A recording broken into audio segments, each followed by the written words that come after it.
El gran fiasco de la gripe A. Carlos Manuel Sánchez. Semanal, España, 24 de enero de 2010. La apocalíptica gripe A está resultando la más suave de la historia. Por lo menos así lo señalan los estudios. Y tras el susto, llega el escándalo. El Consejo de Europa empieza este jueves una investigación para determinar si la declaración de pandemia por parte de la OMS estaba justificada y si ha habido intereses económicos tras la campaña de vacunaciones masivas.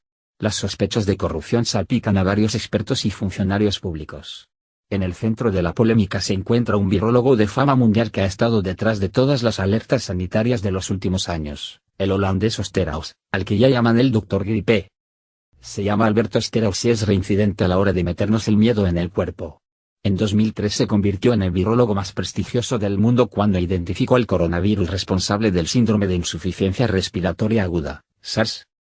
Se trataba de una misteriosa neumonía que causó una psicosis mundial, 9.000 casos, 750 muertos. El brote fue tan letal como alfinero. Desapareció como por ensalmo, se supone que gracias a la rápida identificación del agente causante. Comenzaba la carrera de Osterhaus como salvador de la humanidad, empañada ahora por las sospechas de que se ha enriquecido gracias a sus lazos con las compañías farmacéuticas que fabrican las vacunas que él mismo recomienda. Osterhaus es un cazador de virus que ha descubierto una veintena de microorganismos patógenos y se ha convertido en uno de los principales asesores de la Organización Mundial de la Salud, OMS, sobre la gripe A, como lo fue también durante la gripe aviar. ¿La recuerdan?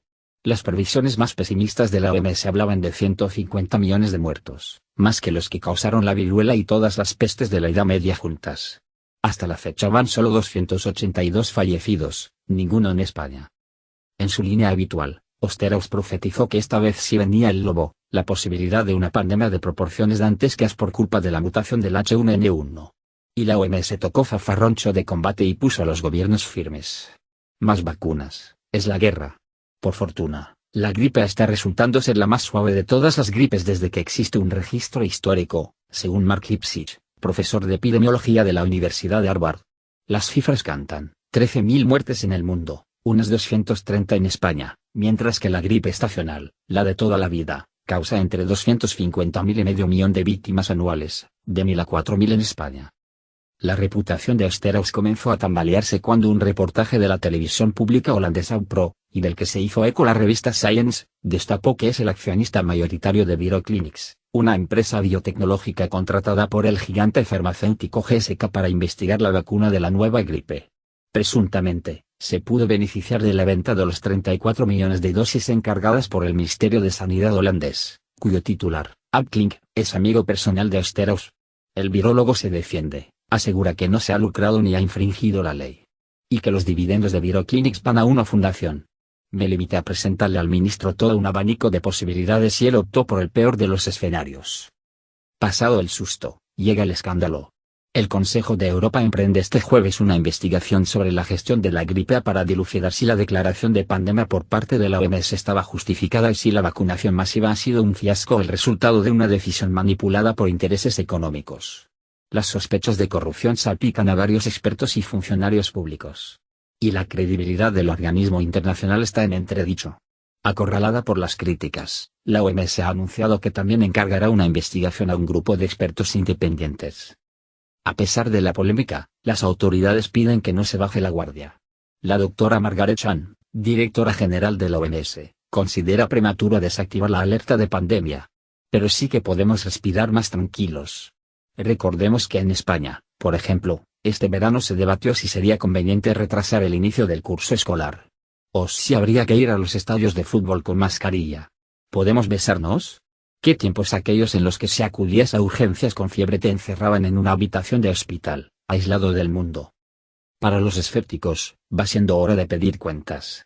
¿No les cuadra una alarma tan desproporcionada ante un Miura que ha resultado ser tan manso?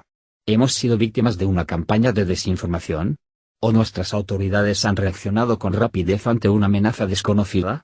Dicho de otro modo, ¿hay que felicitar a la OMS o nos ha vendido la moto? Una moto muy cara, por cierto. El banco JP Morgan estimaba que las grandes compañías farmacéuticas se iban a embolsar entre 5.000 y 7.000 millones de euros gracias a las ventas de las vacunas adquiridas por los gobiernos que han seguido las recomendaciones de la OMS. Los analistas de Morgan Stanley, por su parte, preveían unos ingresos de 2.500 millones de euros para GlaxoSmithKline, GSK, 750 para Sanofi Pasteur y 400 millones para Novartis, los principales fabricantes. Pero eran estimaciones realizadas en plena psicosis de holocausto gripal. Sean cuales sean los beneficios finales para los laboratorios, lo cierto es que los países que se lanzaron a comprar masivamente vacunas ahora no saben qué hacer con todas las que les sobran. España, por ejemplo, adquirió 37 millones de dosis, pero solo se ha vacunado a unos 3 millones de personas. El Ministerio de Sanidad quiere quedarse con 13 millones, por si las moscas, y devolver a los laboratorios todas las demás, o regalarlas a países en desarrollo, o revenderlas de saldo a Polonia y Bulgaria. Lo que sea con tal de rebajar la púa de 270 millones de euros que tiene con los fabricantes. Según la ministra Trinidad Jiménez, los contratos firmados incluyen cláusulas que permiten la devolución de las vacunas excedentes. Veremos. Otros países, como Francia, lo tienen más crudo. El gobierno de Sarkozy se ha pillado los dedos, compró 94 millones de vacunas en julio, cuando la OMS advirtió que sería necesario administrar 2 dosis por paciente para asegurar la inmunidad. Lo que a la postre resultó una exageración y fue descartado. Demasiado tarde para el ejecutivo galo, cuyo factura se ha disparado hasta los 869 millones de euros. Y ahora ha puesto a sus embajadores a ofrecer las sobras a países como Qatar, Egipto, México y Ucrania, en plan mercadillo. Buenas, bonitas y baratas. El fracaso de las campañas de vacunación tiene varios motivos.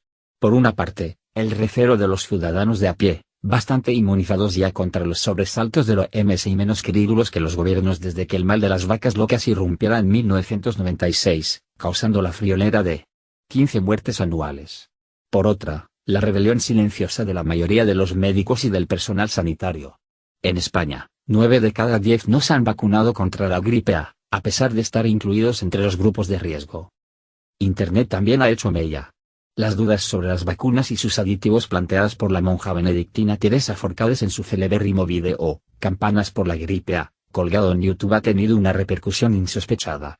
Tampoco inspira confianza que las farmacéuticas no hayan publicado en revistas científicas de prestigio los resultados de las pruebas clínicas. O que se retirasen del mercado 800.000 dosis en Estados Unidos, aunque el laboratorio alegase falta de eficacia, no de seguridad. Finalmente, la benignidad de la gripe en la inmensa mayoría de los casos ha hecho el resto. ¿Y ahora qué? Toca exigir responsabilidades.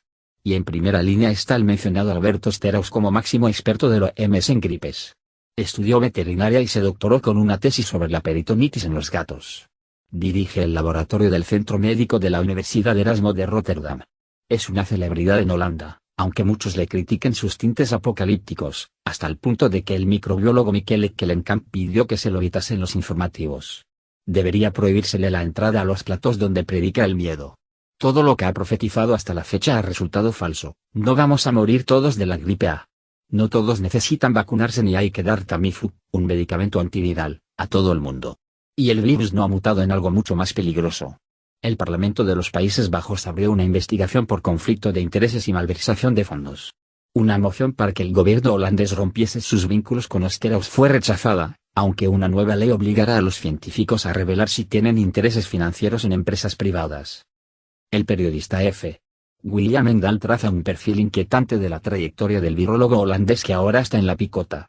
Steraus ha desempeñado un papel en todas las grandes olas de pánico que se han desatado desde las misteriosas muertes imputadas al SARS en Hong Kong, donde la actual directora general de la OMS, Margaret Chan, promocionó su carrera.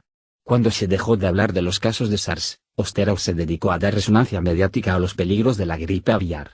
Afirmó que una nueva mutación letal de la gripe se había transmitido a los humanos y que había que tomar medidas drásticas. Steraus se obsesionó con los pájaros. Las aves migratorias, pregonaba, podían diseminar el virus por toda Europa. ¿Cómo? Bombardeándonos con sus heces. Recomendó a los dueños de gatos que los mantuviesen encerrados en casa, por el riesgo, decía, de que actuasen como vehículos transmisores del virus si olisqueaban una caca de pájaro contaminada. Las plumas también podían ser letales.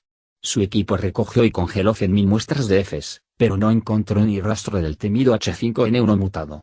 Para entonces, los laboratorios Roche, fabricante del Tamiflu, y GSK, de Relenza, habían ganado una fortuna, pues muchos gobiernos decidieron hacer acopio de antigripales. Las ventas mundiales de Tamiflu llegaron a superar los 1.002 millones de euros en un año.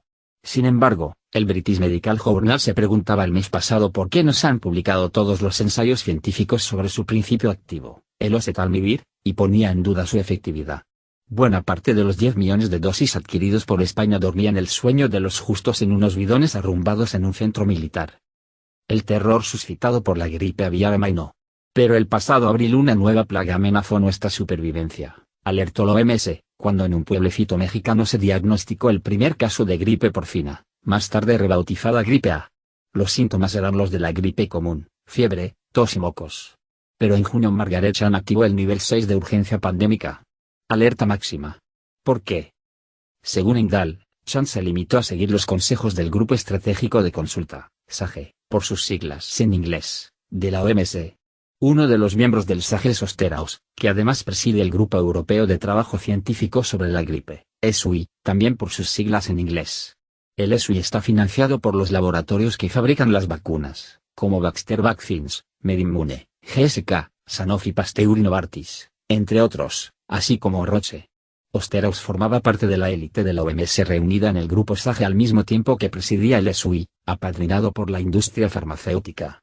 El ESUI recomendó medidas extraordinarias para vacunar al mundo entero, considerando como elevado el riesgo de una nueva pandemia que, según decían, podía ser comparable a la aterradora gripe española de 1918, denuncia Engdahl. Pero Osterhaus no es el único al que ahora se mira con lupa. El rotativo danés Dagbladet denuncia que otros miembros del SAGE y expertos de la OMS también reciben suculentas propinas de los laboratorios.